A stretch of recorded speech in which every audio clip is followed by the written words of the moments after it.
Hello and welcome to the Real Truth Congregation.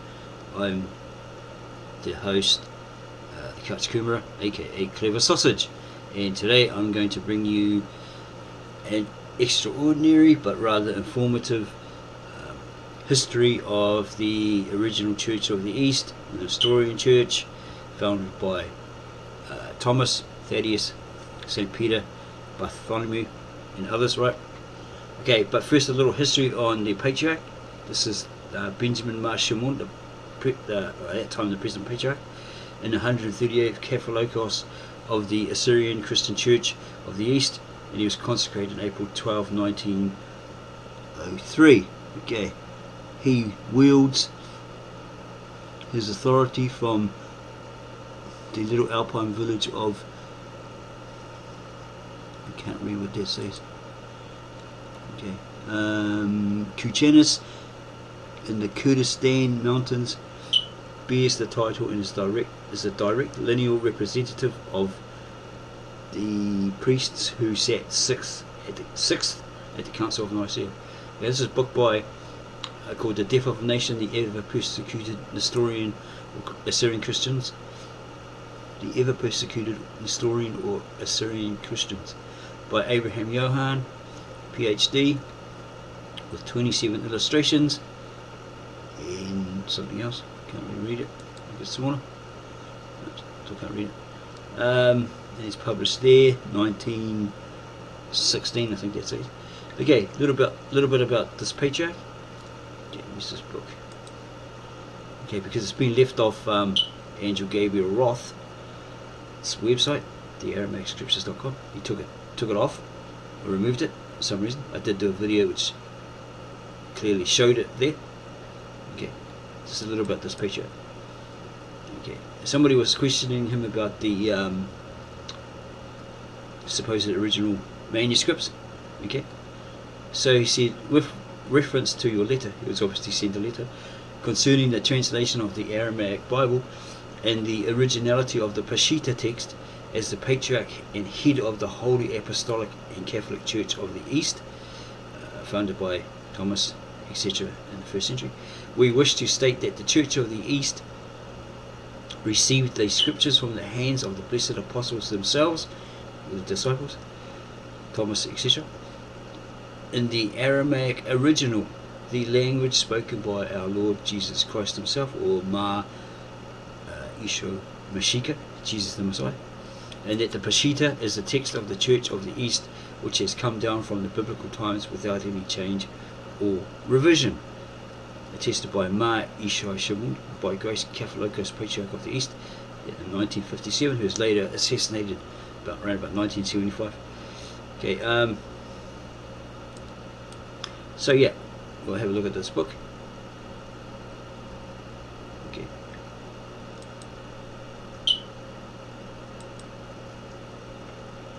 Okay, to the afflicted community of the Assyrian Church, I dedicate this work. Copyright to this guy here, Abraham Johann. Okay. Preface. To meet the wishes of my friends, I have consented to give the history of the persecution of the Nestorian Church in general, and to make public some further information on the sufferings and massacres to which, as a result of this terrible war, they are subjected to today. The persecution and sufferings that the Nestorians are undergoing from time to time are similar to those that have been endured by the Armenians and the Jews, and their treatment by the hostile nations is identical. Of the troubles of the Armenians and Jews, however, we hear quite often, while the Nestorians in Persia and Turkey, by reason probably of their small number and lack of literary representatives, have excited almost no interest.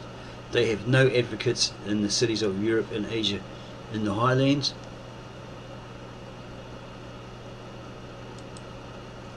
of Turkey and Persia, they are without a leader or advisor, and are rarely visited by travellers. Of the world outside the region in which they live, they know nothing. They are hemmed in by the fastnesses of the inhospitable mountains.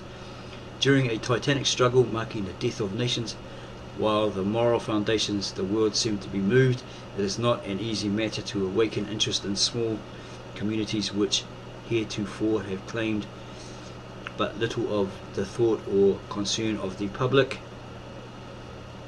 But the tragedy enacted against the Syrian Nestorians in Urumia, Persia, in proportion to their numbers and social conditions, is hardly equalled and never exceeded in history.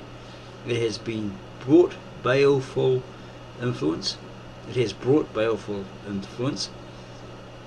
devastating blight, and hideous crimes in its train. No such issues have ever before confronted Christian states as those raised during this war. A large part of the material used in this book has been gathered from various sources, and in order to be more accurate in the statement, I have quoted them sometimes verbally. The author of this book, as Montaigne wrote, I have made only a nosegay. A nosegay? Never heard that word. A nosegay of cold flowers, and have brought nothing of my own but the thread that ties them together. In preparing this little work, the author has tried to give credit with appreciation to his predecessors. A glance at the footnotes will prove this. He has freely quoted from the able work of Dr. Wigram, History of the Assyrian Church, and have often consulted Dr. Labour, the Christian Don, I don't know how to read French, the Emperor Perse, I don't know, something like that, the Christian Empire, to Dr. Shedd, Mr. Labare, and other members of the American mission in Urumia, might be Urumia, I think it might be, I don't know, I haven't got that Syrian accent, I just guess it, Urumia. I am indebted for their valuable information on the events that took place in Urumia and its surrounding districts during the Turkish and Kurdish invasion, and for the aid they have given me or him on special points. It is a pleasing duty to express his sincere thanks to Professor W. W. Rockwell of the Union Theological Seminary and Dr. Charles J. Ogden for their generous assistance rendered in reading and correcting every page of proof as it came from the compositor, and for the counsel with regard to matters of general presentation. A.Y. I guess that's Johann, the author. New York, September 1916. Here's the contents: preface, bibliography, introduction, a persecuted church, foundation of the Nestorian Church under the Patriarch, 50 to 225 AD, Edessa, the starting point, mission of Mari, the church under the Sassanian kings, 225 to 651, the episcopate of Papa, the great persecution of Shapur II, Zulaktaf, 339 to 379, reorganization of Persian Nestorian Church, 379 399. Okay, this must be the years, and there's more here. All the persecutions, okay. Christians under Arab rule, the advent of Islam, caliphs interested in religious questions, persecuted by the caliphs, Christianization of the Chariot tribe, downfall of the Nestorian Church under the Mongol Khans, the onslaught of the Tatars and Kurds, chapter of horrors. Okay, some more here. Heroic missionary, a girl heroine. Oh my gosh. Massacre and Weather Order of the Day, the Heartless Assassins, Cowardly Slaughter, all the stuff they got up to. Abduction, Islamization, extortion, Nestorians in the Kurdistan Mountains, synchronic table. That might be interesting. Here's all the illustrations in the book. Quite a lot of them.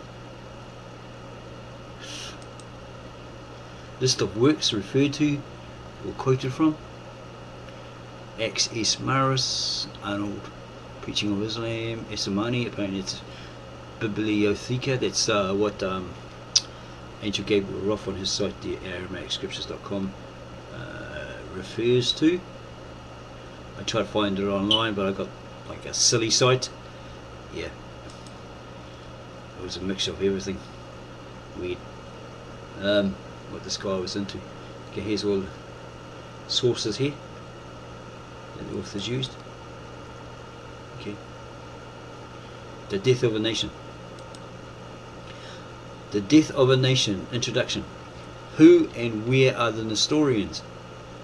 They have been known under various appellations. I guess that's various names, titles. Aramaeans. But the expression was disliked by them, as it seemed to smack of heathenism, and they insist that the term was a misnomer. Okay, what's a misnomer? Let's have a look. The word misnomer, M-I-S. It's always important to define a word. If you don't understand it, clear it up so you don't have any misunderstoods. Okay, the misnaming of a person in a legal instrument, a wrong or inappropriate name. Okay, an incorrect or unsuitable name. Okay.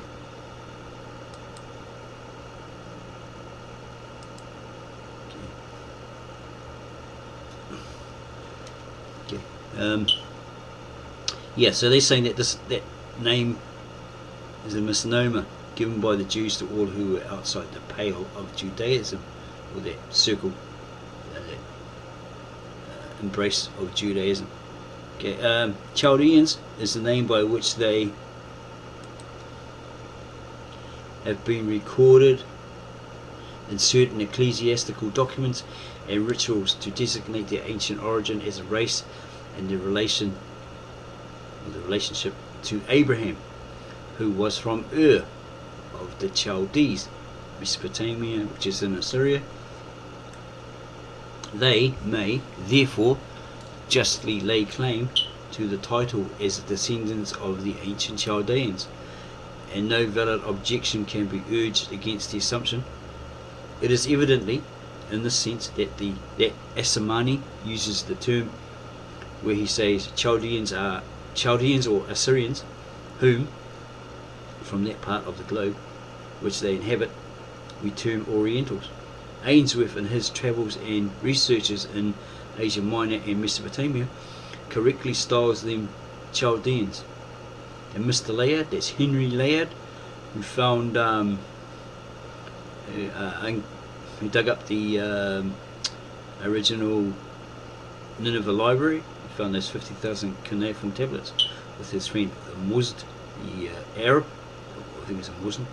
Okay, yeah, Mr. Layard in his Nineveh and its remains adopts the same non-nomenclature.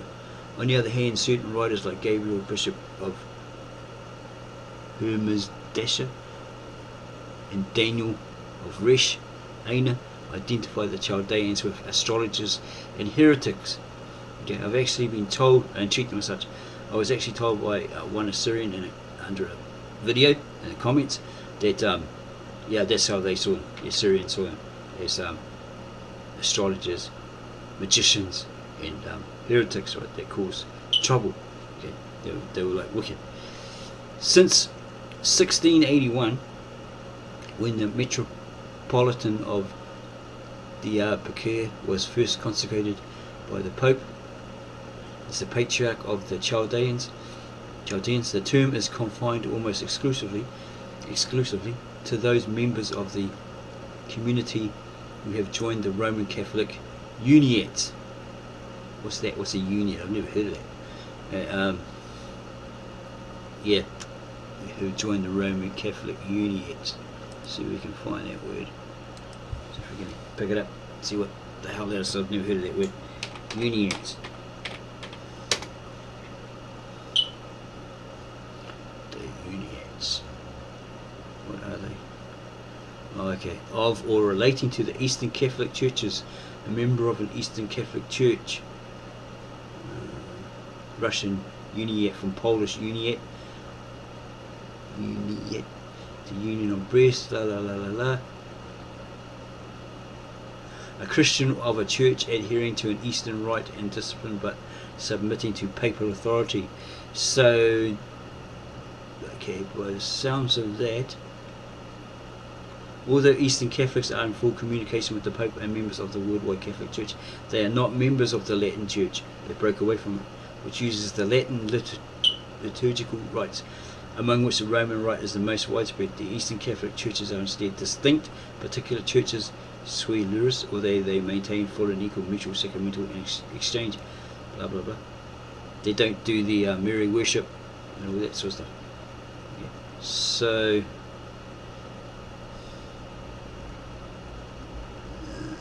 a Christian of a church adhering to an Eastern rite and discipline but submitting to papal authority. Okay. So, I understand that now. Yeah. They're first consecrated by the Pope since 1681, when the Metropolitan of Diyarbakir was first consecrated by the Pope as the Patriarch of the Chaldeans. The term is confined almost exclusively to those members of the community who have joined the Roman Catholic Uniate. So they broke away from this Nestorian Church and went to the Roman Catholic. Right? They had the Eastern Church rites, but then they did all that, and then but they went and joined the Roman Catholic. Okay. Others that like broke away and from there, from that church, and joined the Roman Catholics. Assyrians. There can be but little doubt that the Chaldeans were of the same family with the Assyrians. Well, yeah, I thought so too, because they were like, Chaldees and of Chaldeas and or Chaldeas and Mesopotamia, which is in Assyria. Okay. There can be but little doubt that the Chaldeans were of the same family with the Assyrians, and the similarity of the physiognomy of certain tribes of the race to that of the Assyrians and Chaldeans, as sculptured upon the ancient monuments which have been excavated in the ruins of Nineveh, is remarkable. Syrians. It is claimed that the term is merely the shortened form and a Christian adaptation of the word Assyrians, which they may with equal right take to themselves as the most proper name, and that originally they are not from Syria proper, as the term Syrians would suggest, but from Assyria. Nestorians. This name, which has a theological significance, was applied to them probably centuries after Nestorius, and was first used by the Roman Catholics to convey the stigma of a heresy. They tried to point out that this guy, was talking rubbish, blasphemy, a heresy. As I read, and because they had like arguments with them over certain things, so they broke away. It was first used by the Roman Catholics to convey the stigma of heresy, who found it necessary to bestow upon them such a title, in contradistinction to the name Chaldeans, which they applied only to the Assyrian proselytes to Rome. They decided to call them Nestorians. Wrong term, because they weren't really. Notwithstanding the fact that the name Nestorians is disliked and disavowed by the people themselves, still, since it has been forced upon them, and since by that name they are best known to the world, they have been obliged to recognise it. Mar Yohanan, the Nestorian bishop of Urumia, Persia, is said to the missionary Justin Perkins, "We shall soon be at war if you do not cease calling us Nestorians." Because it looks like they called that guy the heretic.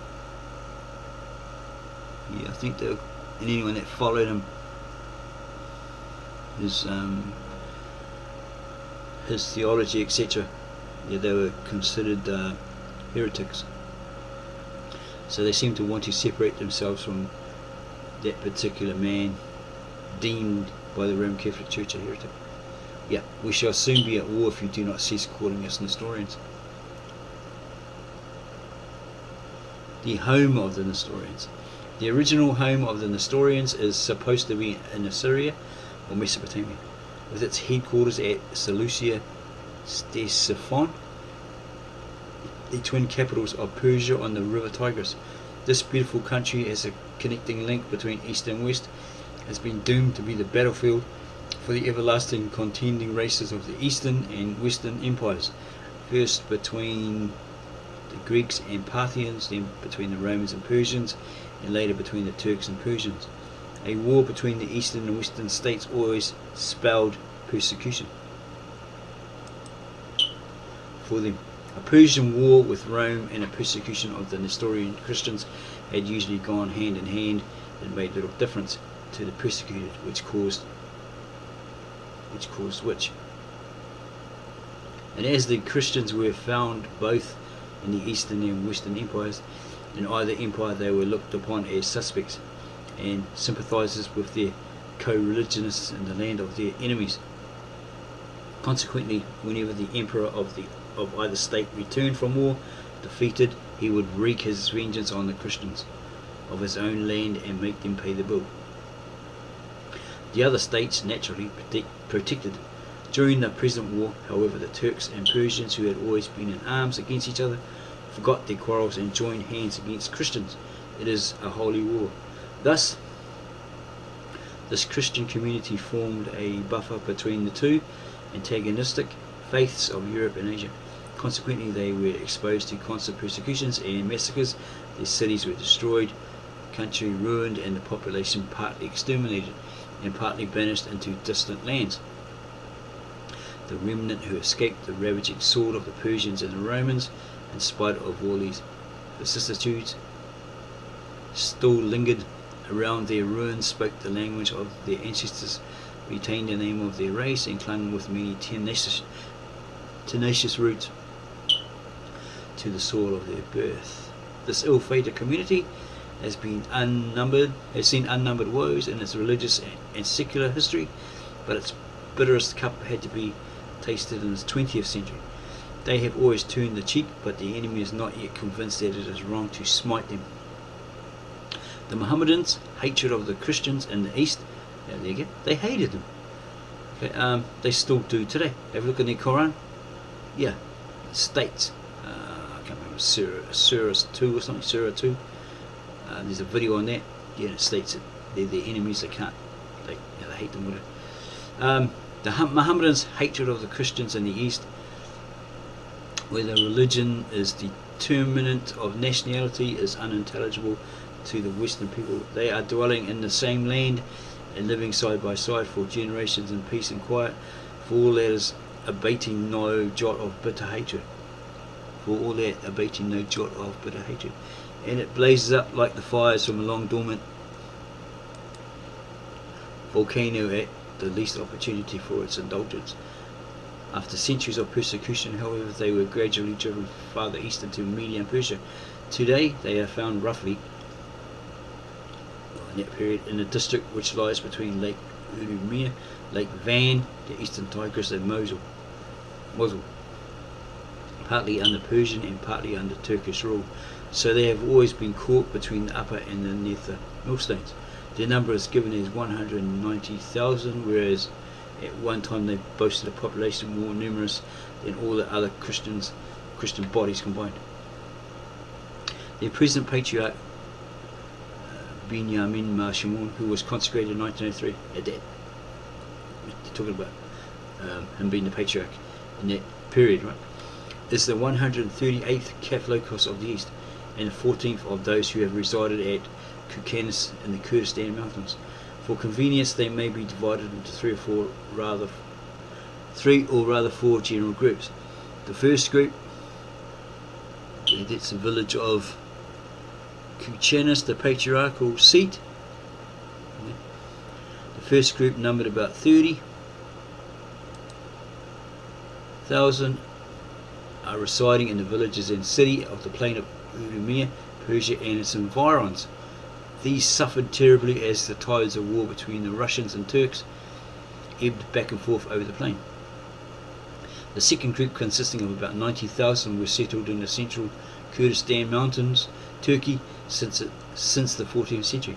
The third group, numbering some 70,000, inhabited the valley of the Tigris, or Bathan Su region, between Diyarbakir and Mosul, close to the ruins of Nineveh. Beside these three groups, there are also the Syrian Jacobites, who claim to have a community of 200,000 souls and live in Diyarbakir, Mardin, and other settlements of Armenia. The plains of Urumia. The alluvial plains of Urumia is the most picturesque and flourishing spot in the western part of Azerbaijan, the northwest province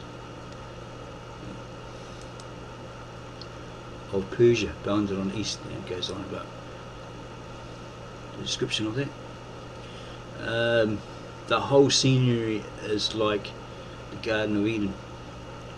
Over 300 villages are scattered about over the plain in every suitable spot, and the Christian inhabitants number about 40,000. In some cases they occupy a village exclusively, and in the others they live together with the Mohammedans, so they got along with the Muslims. Okay, what's that? A suburb of Urumia. Okay. Kindness of Mr. Paul Shimun. Must have self-applied to photo. Goes on about the city of Urumia. Okay. What's this say? The city of Urumia. Right. Okay. Now, city of Urumia. The compact city of Urumia, which is situated in the centre of the plain, contains a population of about 30,000. The bulk are Mohammedans, but it also comprises a considerable sprinkle of Assyrians, Armenians, and Jewish families. The city of Urumia is the reputed birthplace of Zoroaster. Yeah. In the plain are numerous ash mountains, etc., etc. They are believed to be the fireplaces or temples of Parsis, just like the Persians, because they speak Parsi.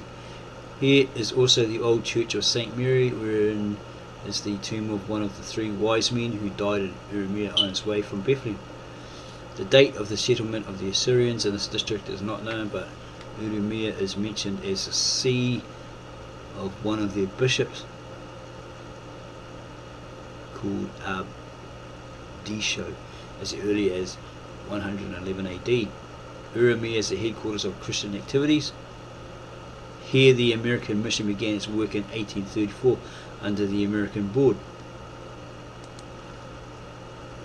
And in 1871 the mission was transferred to the Presbyterian Board. The Roman Catholics had started their work long before their time. About the year 1872, a Lutheran mission was established by a native. The Archbishop of Canterbury's personal mission to the Assyrian Christians was established in 1886. The unselfish work of the self-sacrificing members of this mission, who had devoted themselves to educate and uplift the people, has unfortunately just been discontinued on account of this war. Is that World War I? In 1894, German missionaries settled there for a short period only for the evangelization of the Jews, because they had Jews in Assyria, I guess. The Assyrian Christians, as a people, extract from a letter of the Bishop of Gibraltar, who visited the Assyrians in 1907. Okay, as to the Assyrian people, I lost my heart to them completely, and I think there can be no question that they are a finer race than the Armenian, the Georgian, and indeed any other of the peoples in that part of the world. The defects in races which have long been subject to the Turk, which usually disgusts Western observers, are almost inseparable from long continued oppression, but the poorest Assyrian of the mountain has preserved a natural dignity, courage, and a freshness which are very lovable, whilst he has far more of resourcefulness and saving common sense than most of the people round about.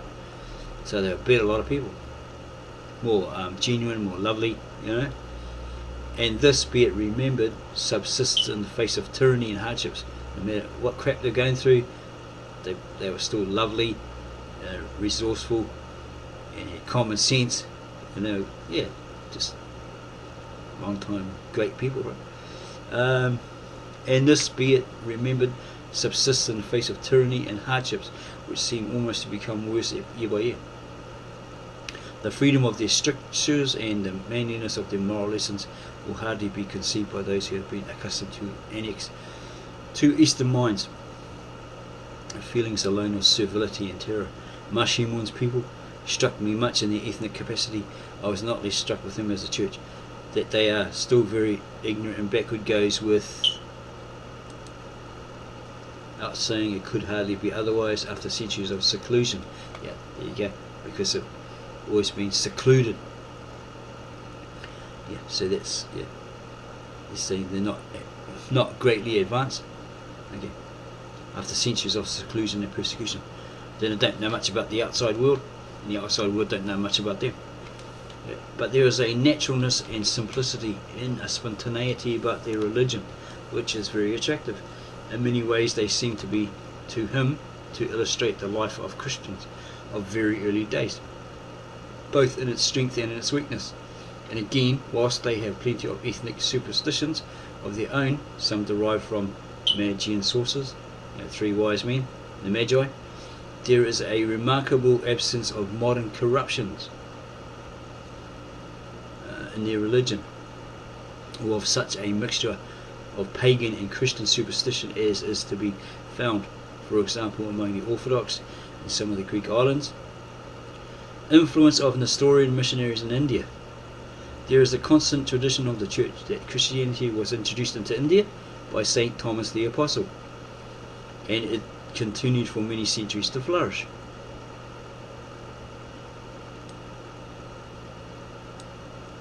Okay, jump too many pages. Okay, one of the bishops at the Council of Nicaea signs himself as a prelate of Persia and Great India. At length they grew so powerful that they were enabled to elect a king from among themselves. The first of these monarchs was called Baliat, who assumed the title of King of the Christians of St. Thomas. His descendants succeeded him for several generations. A recent account puts the number of the Nestorians in India at 200,000, by far the greater part being Roman Catholics now.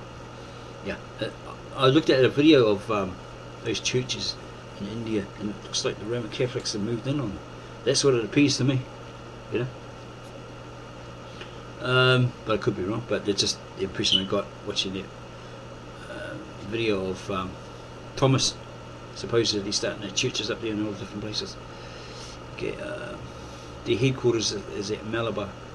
This body, the Nestorians, which after long struggles in the courts in India, has won definite recognition of its rights to exist and to hold certain not inconsiderable endowments, is that portion of the Church of St. Thomas which still remains loyal to its ancient patriarch, Thomas.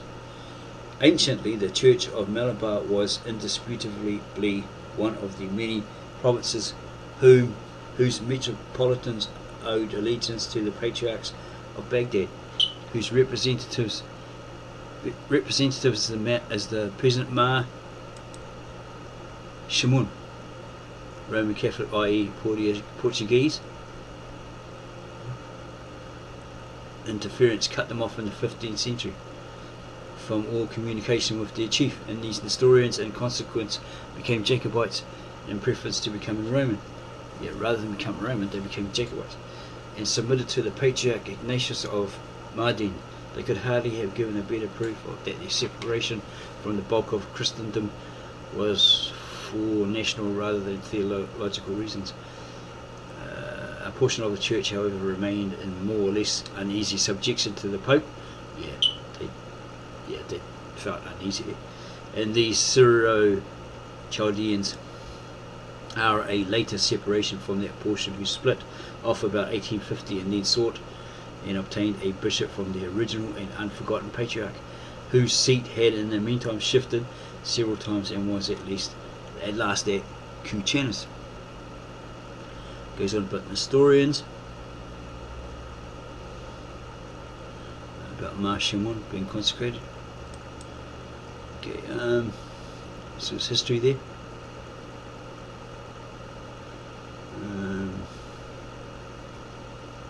Okay, what's this? One of the settlements of the Nestorian colonies was at Malabar near Madras. Here the Hindus have now a joint worship, partly Hindu and partly Christian. Ramanunja Acharya, 11th century, the author of the great protest against the Vedantic pantheism of Sankaracharya, was born and educated, blah blah blah. His doctrines differed widely from those of the Orthodox Hinduism of his time, and where they differed from it, they agreed with Christianity. His most important doctrine was that the Supreme Deity was a personal, loving All-Father, and that the released soul was not absorbed into God after death, but maintained an everlasting personal existence near Him, and became in its nature like Him. From this was derived the doctrine of Bhakti, or of loving personal devotion to a personal God, who became incarnate to relieve the world from sin, and who is now in heaven. Okay. And is still a loving and personal deity watching and guarding His followers. Okay, there's some more there. Okay, faith of the Nestorians.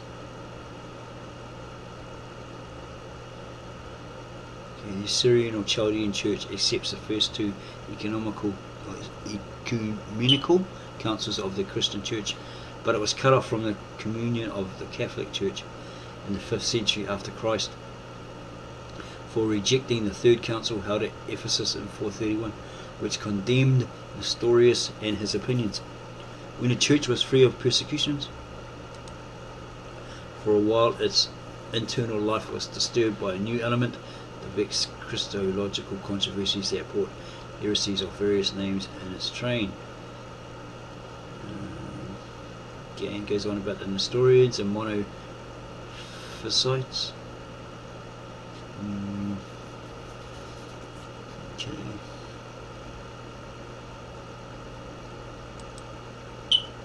There's a discussion on it.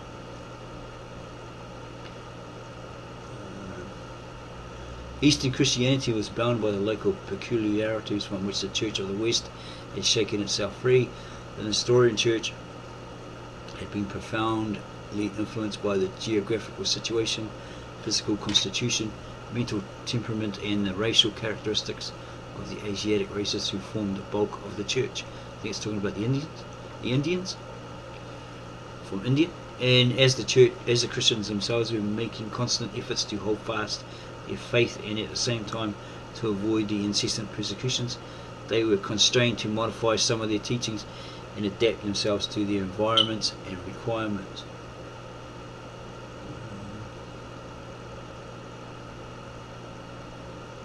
Such efforts as these took the shape of the corporate adoption of a form of Christianity which those in favourable circumstances complacently call heresy. It is true there is a real difference between the Church of the East and the churches of Antioch, Rome, and of Rome.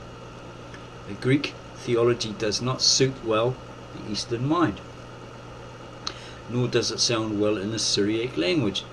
Thus they were divided by the barrier of language, which, though it did not estrange them, separated them, so that the Eastern Church grew up under influences different from those which helped to mould the Greco-Roman Church.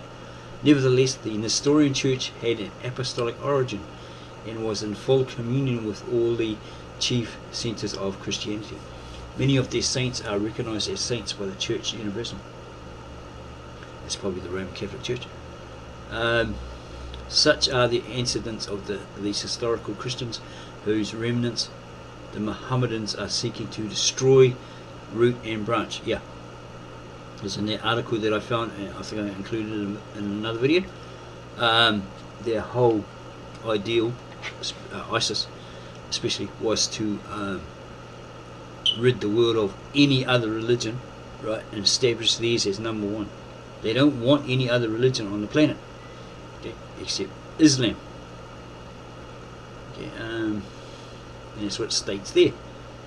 Okay, in 1903, in 1908, he was stating the same statement as a guy in this article on my previous video stated. It was going down in 2018, 2019. Okay, and the was it the Chaldeans? No, Kurds. Yeah, the Kurds were in these cities, these Assyrian cities, or Syrian cities. Causing problems on behalf of Islam, ISIS. They're starting all these insurrections. Because they say that they have a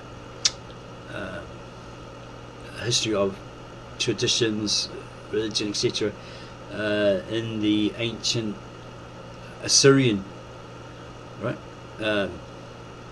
Monuments, icons, all that sort of stuff, right? They lay claim to it having these roots within Assyria, when they don't. So they want to go around and destroy all of the Assyrian ancient temples and monuments and icons, whatever they can find, right? They want to destroy it for that reason. Okay. They don't want anyone to know that. They've got no history there, no religious ties, nothing to them, right? Okay. Okay. Yes, such are the incidents of these historical Christians whose remnants the Mohammedans are seeking to destroy root and branch. They want to get rid of it altogether off the planet. A church militant. This church has been fighting hand to hand for almost 18 centuries with all kinds of enemies and never relaxed in its labours. When the legions of Arabs poured out of Arabia to conquer the world, Persia fell before them, Asia Minor and Alexandria also bowed low before the Crescent, and the empire of the Caesars was vanquished and contracted. This church did not quail. In other words, they didn't buckle and bend over for him, right? Before the successive billows or devastation, but rode out the storm. Her spiritual power did not stoop to the victor, but won many noble victories for Christ and sacrificed many glorious martyrs for him. The caliphates rose and fell. The Seljuk, don't know how you say that, Seljuk dynasty glared for a while and soon became extinct. The Mongolian hordes devastated the east and west, and finally the Turks closed the annals of the Eastern Empire because their hour had come. But the Eastern Church, hated and persecuted by all, humbled to the dust, survived all and mocked at their destruction. Okay? So that's possibly the true Church of God, or Christ, right? Yeah? Yeshua Mashiach, Jesus the Messiah, that's that true church.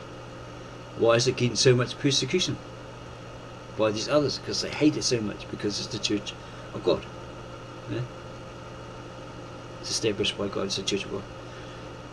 It is true that Christianity in the East is being crucified once more, and looking around with dimmed eyes into the dark horizon, she is crying out aloud, my God, why hast thou forsaken me? But is she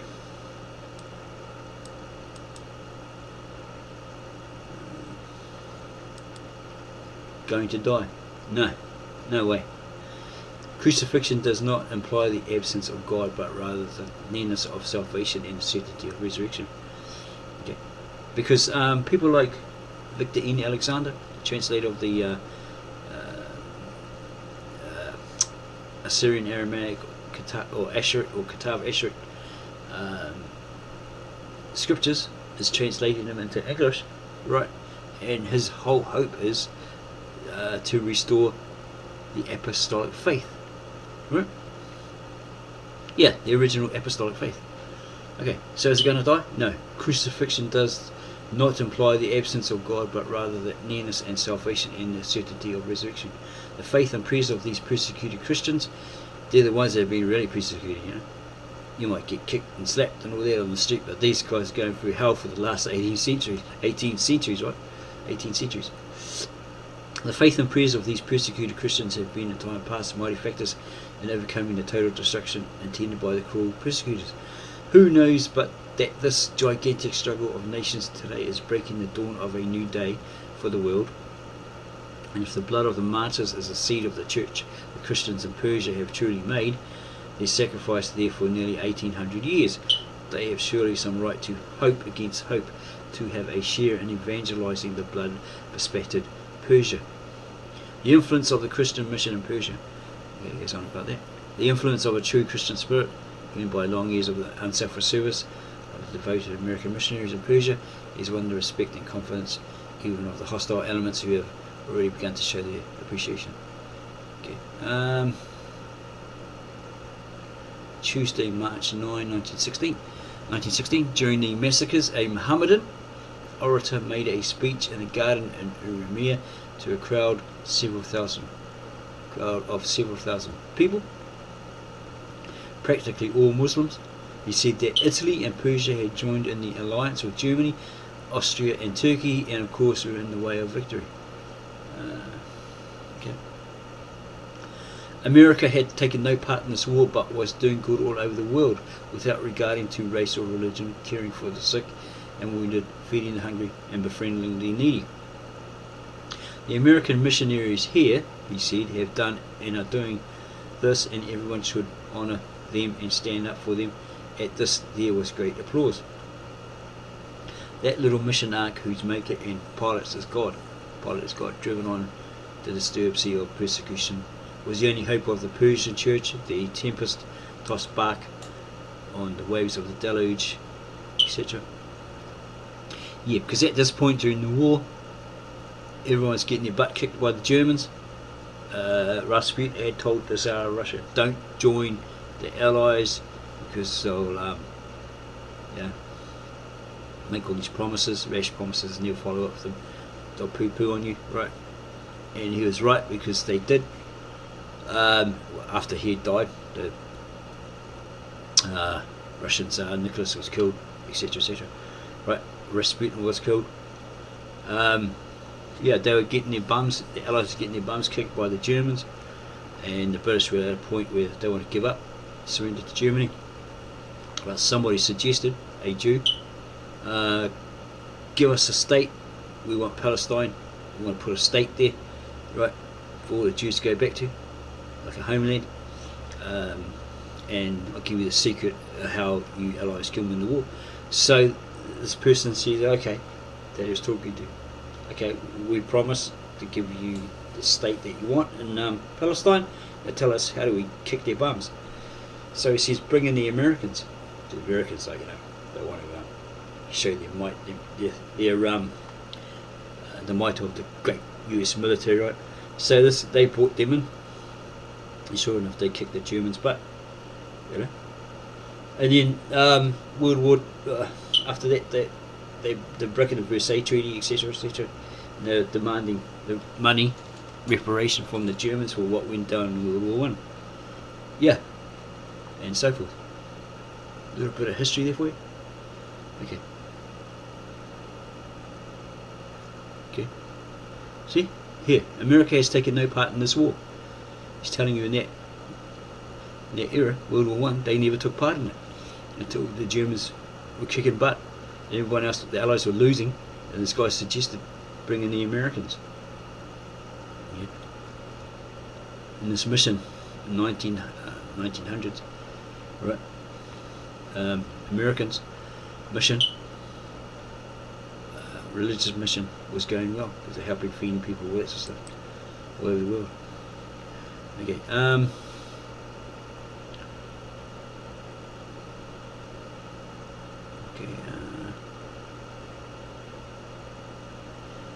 Even more, the church is saved from destruction because Jesus is in it. Roused by the prayers, the earnest cry of his servants, he rebuked the winds and waves before they quite engulfed it. Okay, a persecuted church. Foundation of the Nestorian Church under the Parthians, 50 to 225 AD. Timothy I, the patriarch of the Nestorians, who wrote at the end of the 8th century, states that the Magi had introduced the Christian religion among them by proclaiming the message of the gospel throughout the Persian Empire after the return from that holy pilgrimage, and that Christianity was established amongst them 20 years after the ascension of our Lord Mashiach, or Jesus the Messiah, Mashiach, Jesus the Messiah. At about 80 AD, the missionaries' activity among the flourishing Jewish community at Babylon is well known from the Jerusalem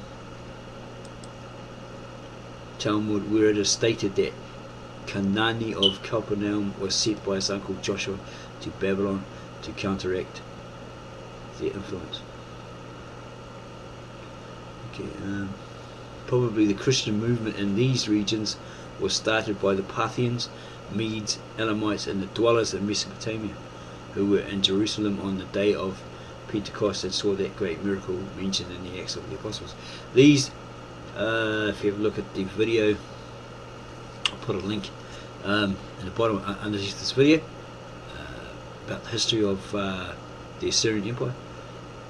These people, the Medes, the Elamites, the Arameans, who kept and Hittites, and they kept coming in and trying to attack and destroy Assyria under Ashurbanipal, were made subservients. He conquered them. Yeah, these are the same people. Okay. Yeah, the Medes, the Elamites, the Arameans, and the Chaldeans. That Ashurbanipal was trying to keep up, but they kept attacking. Yeah, the Christian movement in these regions was started by the Parthians, Medes, Elamites, and the dwellers in Mesopotamia, who were in Jerusalem on the day of Pentecost and saw that great miracle mentioned in the Acts of the Apostles. It has commonly been held by the Assyrian Christians that St. Peter wrote his first epistle from the real and not from the figurative Babylon. The figurative, not from the figurative Babylon. Not from the figurative, not from the figurative Babylon in 1 Peter 5:13. Okay. It is believed by the Assyrian Christians that Christianity was planted in Edessa in the 1st century by Adai or Thaddeus, who is variously considered as either the Apostle Thaddeus or one of the 70 who had been commissioned to go there in response to a letter from King Abgar to our Lord. This King Abgar, the Shard of Turin, it was given to him as a gift by Thomas apparently, and it was stolen by the Roman Catholic Church, the Crusaders, and kept there in what's that place? Turin. Yeah. This legend is contained in a book called The Doctrine of Adai, is as follows. Abgar Ukema of Abgar the Black One of the kings of the native dynasty who died in 50 AD, sent an embassy to Sabinus, deputy of the Emperor Tiberius in Palestine. The embassy consisted of the nobles Mariable, I don't know, can't read that properly. That's what it sounds like. And Shagram, with a scribe called Hanan. Oh, interesting. On their way home, because anybody that knows me, yeah, on their way home they stayed in Jerusalem 10 days, where they saw and heard Jesus, and then wrote down everything which he saw. Oh my gosh, what am I doing? Where is it? Oh my gosh. I think I skipped the page. Where the hell have I gone? Where's that page?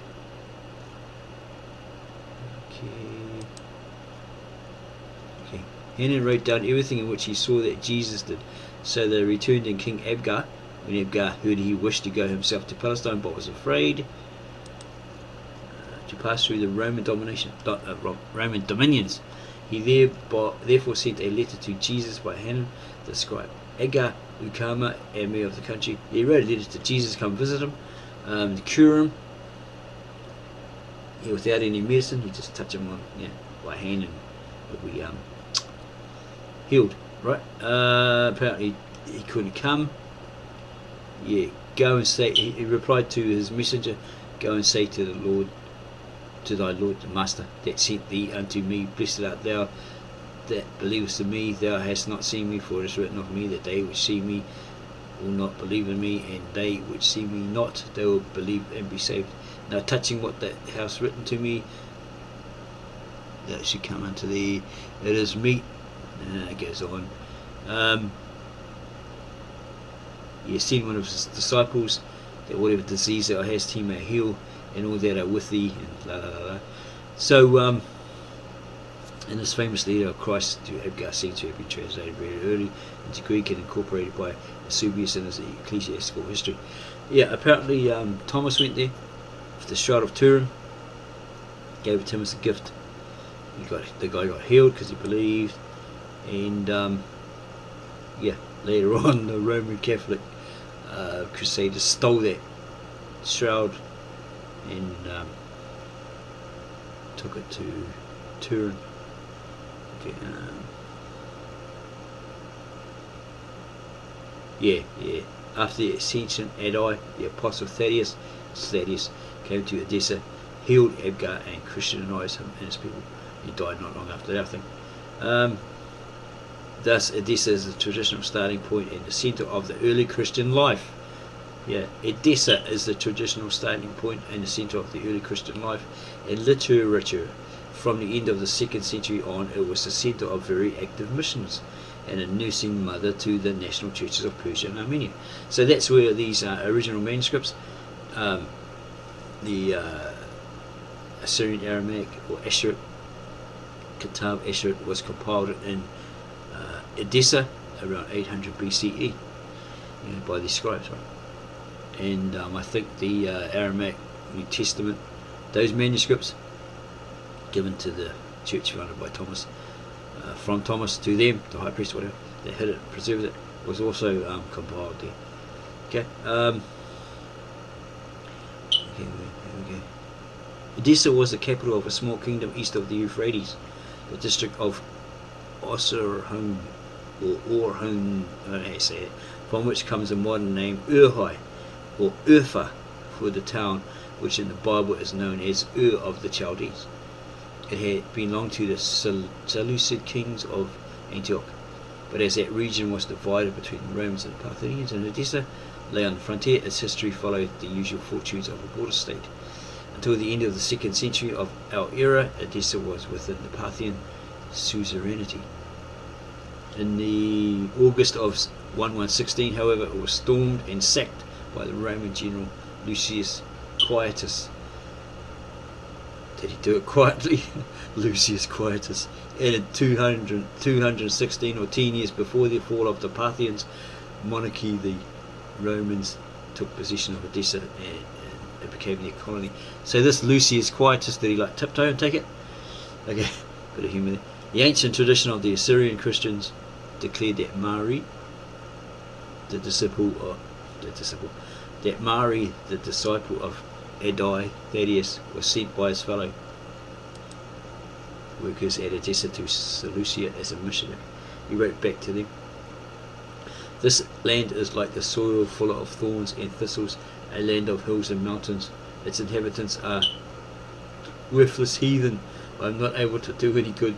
Now if you say so, I shall return you or go elsewhere." His fellow Christians, being very anxious for the salvation of Seleucia, wrote to him thus, "Thou art not allowed to leave the field, but thou shalt have to climb those hills and mountains until and sow them, that they bring fruit for an offering unto the Lord." So he did, and his efforts were crowned with success. He worked also at the Bina in the Aramaean province, but chiefly in Khuzestan. Okay, so the most fertile fields for the seed of the kingdom have been the most fertile fields for the seed of the kingdom have been those previously the most barren of good or desperately fruitful of evil.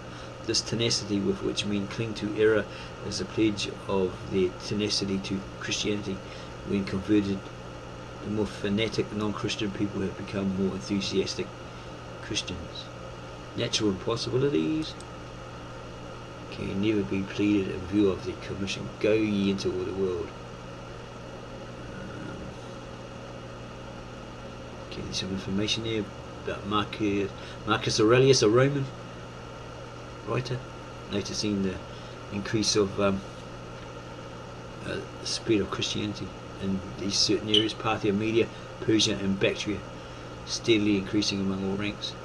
And this bishop here, under the rule of the second kings of Parthia, some information there. Anobius the African mentioned this, goes on about something here. The church among the pagans advanced rapidly. What's this? Anobius the African, who wrote in the 3rd century, mentions the Ceres as among the Oriental nations who had embraced Christianity, and Mosheim regarded these as Chinese. Okay, the Chinese today, they're all like underground, pretending to be playing guitar and learning music in their churches and their universities, but all the time they're praising God. Wow, they're just sick of the regime, right? They want something new. They're hoping somebody save us, so they turn to Christ. And the obviously communist China don't like that. They want to knock it out, stamp it out. Okay. The church under the Sassanian kings. Okay. Some information there. Persecuted church, episcopate of Papa. What's that? What's Papa? Is it some sort of state? In the end of the 3rd century, Papa was consecrated as bishop of the capital Seleucia. He organised the episcopate of the Eastern Church.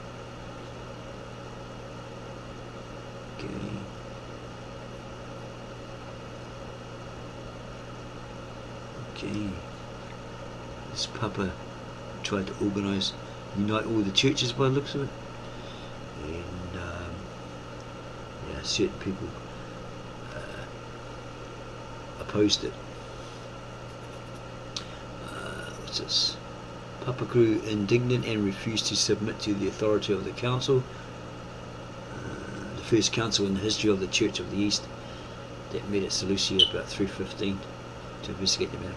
Okay, Bishop Miles of Tehran, a Zoroastrian by birth who was presiding, put the gospel in the centre and said, "If you will not be judged by man, be judged by the gospel and of our Lord, which says, He that is chief among you, let him be a servant." And Papa was not able to answer, and seized with furious rage, he struck the book with his hand, exclaiming, "Then speak, gospel, speak. Why are you silent at this injustice?" The council was shocked at such sacrilege. Miles ran and took the gospel and kissed it. Okay. And put it upon his eyes, but the fury of the aged Papa then overcame him. He was struck with paralysis, which was taken as a judgment from heaven. His condemnation immediately followed as a matter of course, as he was deposed from his rank, and his archdeacon Shimun Bar Sabai was consecrated in his reign.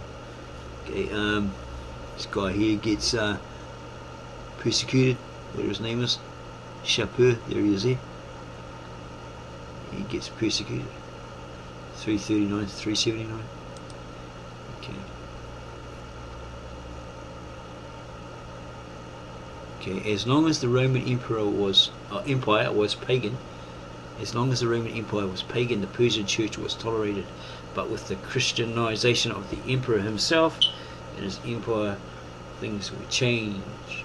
Christians in Persia were looked upon by the Zoroastrians as political suspects and as sympathizers with their co-religions in Rome. The suspicion became their death warrant.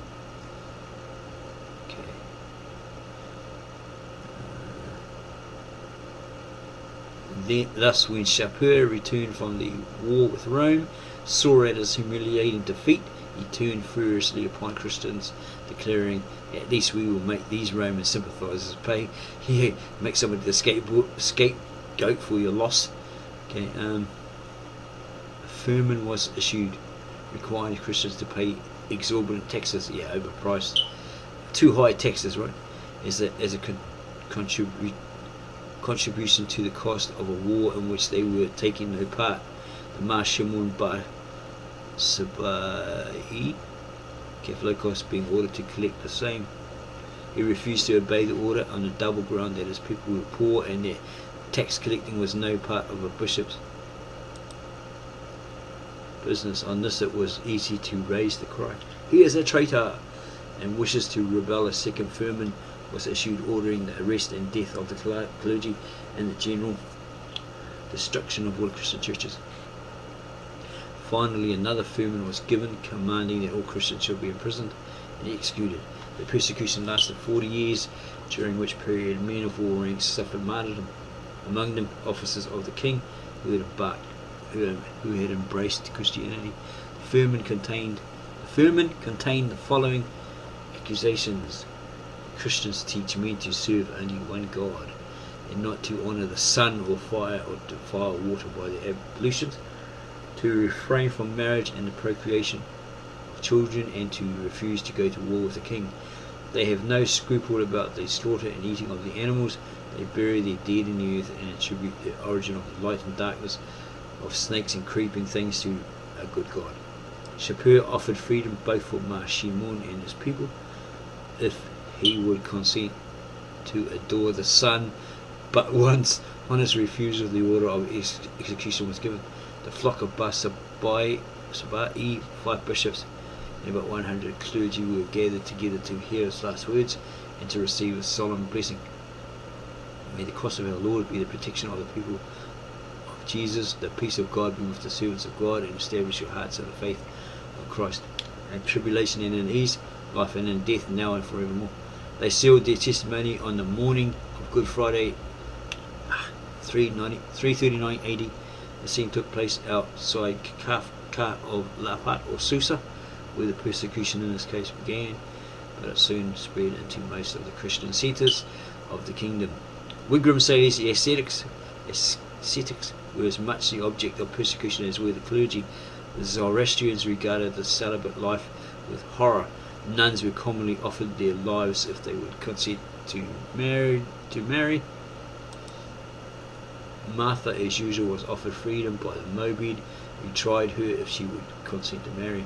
She explained that she was sorry, but that she was betrothed to Jesus, and enjoyed the confusion of the Mobed, who asked after the family and village of the supposed bridegroom, and declared that he would send. Blah blah blah. Okay. Okay. She got in parley with the executioner. The martyrs were glad at the scaffold because they were going home. Yadzun docked, a noble lady, cared for 120 confessors of Seleucia during their imprisonment, and only revealed to them that the fact that the day of their release had come by the final gift of white raiment that she made to each of them. Oh, what a lovely lady. Yeah, and then their bodies were surrendered to their friends. Oh, she was a great lady by the sounds of it. Zoroastrians were nasty there.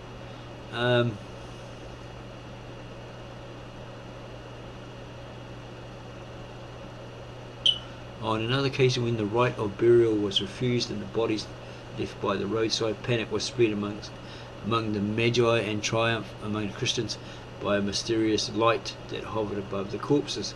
It was, of course, some kind of phosphorusine, but was universally regarded as a proof that these were holy men that had been done to death, and the bodies were interred with all honour.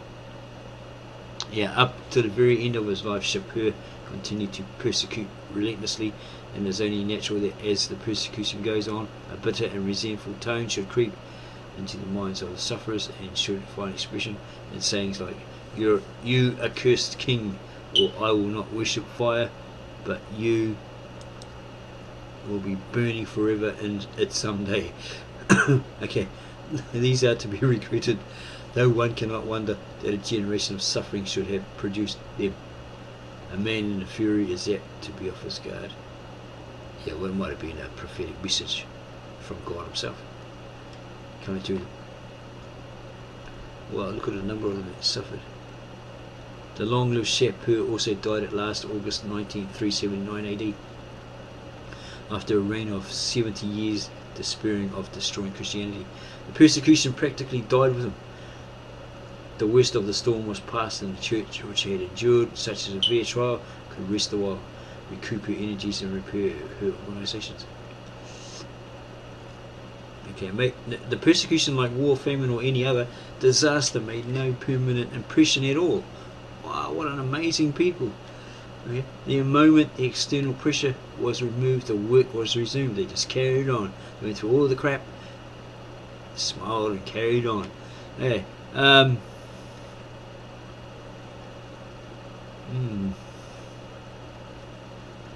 Wow, what amazing people.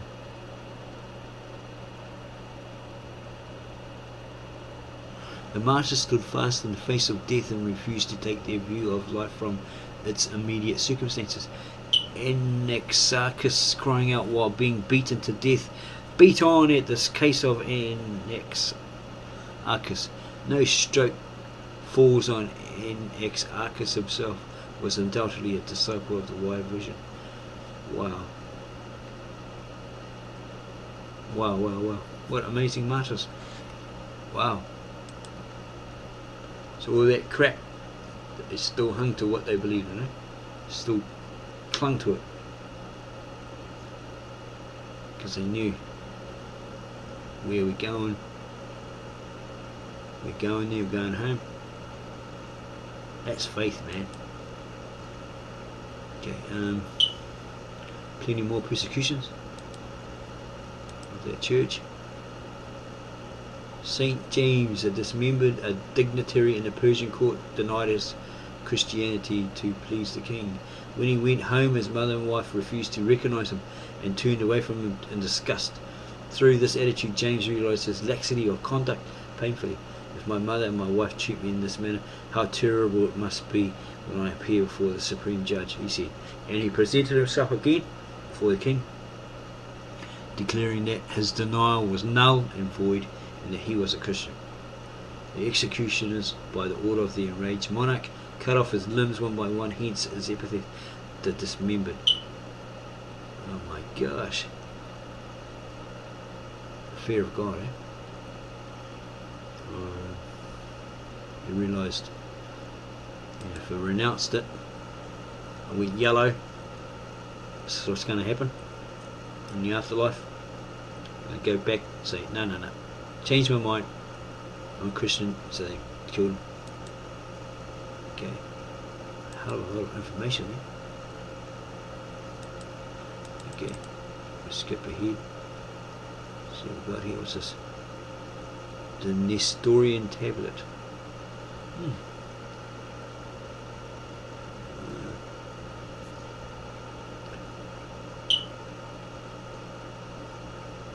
What's this? Of the reign of Anushirwan, an interesting incident is related. This queen was a beautiful Christian lady who no persuasion could prevail upon to forsake her faith. Couldn't get her to renounce it. The heir apparent, Mushid was a sincere Christian, having imbibed the faith from his mother. His love for Christianity and contempt for Magianism, is that how you say it? Magianism provoked his father, who threw him into prison. After his father's death, Lushazad escaped and rose in revolt. He was slain in battle. His last request was that his body should be sent to his mother, that he might have Christian burial. Wow. There's a lot of information on that one, I guess. Oh, what's it? Some sort of tablet? The Nestorian tablet.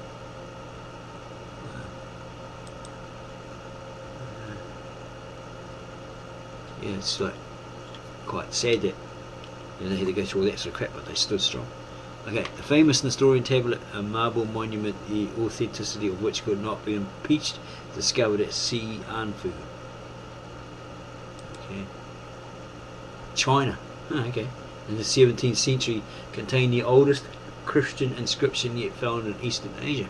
I wonder if that's the one that Victor N. Alexander said was planted on a hill, and had a photo of it on his website. Maybe it was a copy of that one, I don't know.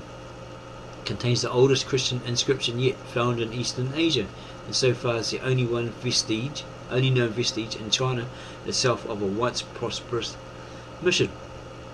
The 67 Nestorian missionaries whose names and labours are recorded on this tablet must have been residents in some portion of China at a much earlier date than that named upon the tablet, for the eggs of the silkworm were brought from China to Constantinople in 50-51 AD by Nestorian monks. The tablet was erected in the second year of Qian Chung of the Tang dynasty, 781 AD, on the 7th day of the first month, being Sunday in the time of the Nestorian Patriarch Cananisho. Wow, such is a testimony of this silent witness to the faithful labours of the Nestorian branch of the church in the early days. Okay, so that basically verifies that when the Jerusalem church was destroyed and the disciples ran across lands, people went through China.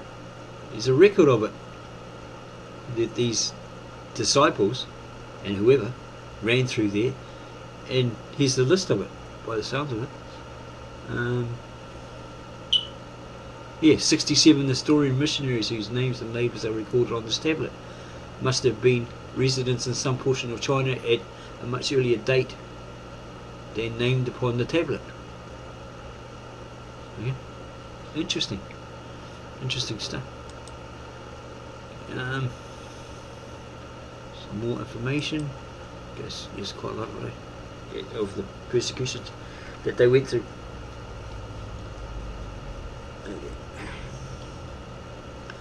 Hope you're finding this interesting. See if I might skip a bit here, just get off the persecution thing. See what else there is. Death of a nation, persecutors still going to persecute a church. Okay. And much more information there on them. If you want to read it yourself, it's interesting history. You know, these people had such a great faith, for what they believed in, and all the kind of crap that they went through, their people went through, their women went through. Okay, what's this? Chapter of Horrors. Well, I don't know if I'll read that out here because it might be really horrifying. Okay, so you read it in your own time. There's plenty more there. What else we got? What's this? Patriarchs. Is it a list of patriarchs? Oh, is it synchronistic table? Okay, might be interesting. It's sort of sideways here. You'd have to find a way to look at it the right way up. Yeah. So that's a history of the Nestorians and the original Apostolic Orthodox Catholic Church of the East, founded by Thomas and the other disciples in the 1st century AD. Okay, is the index.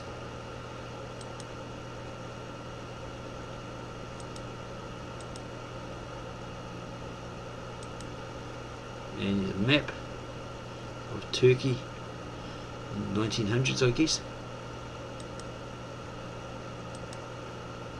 And maybe it's the last page.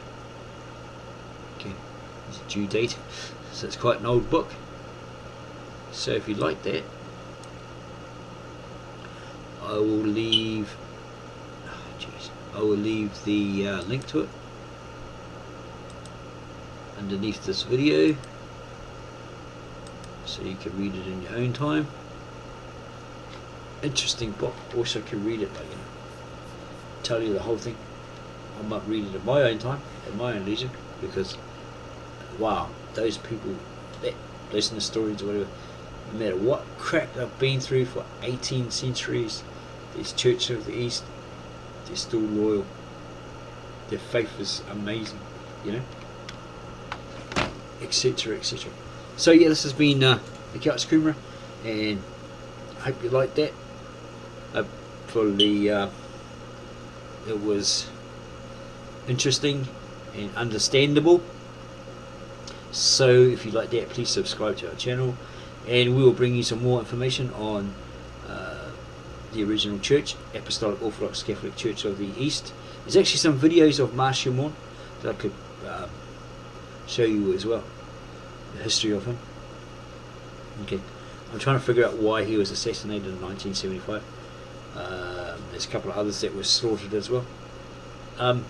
Yeah, so I might bring that to you. So if you like that, again, subscribe to our channel, tickle that bell so you don't miss out on any exciting videos, very informative videos from the Real Truth Congregation, because that's what we're all about, bringing you the truth. Okay, this is the original Apostolic Orthodox Catholic Church of the East, founded by the disciples, and what they went through. So yeah, give us a like, leave your comments below, and tell all your Christian friends, etc., about this book and the original church founded by the original disciples in Urhai, Odessa, and India. Yeah, tell your Indian friends, they might know about this. Okay, so we will see you on the next exciting video.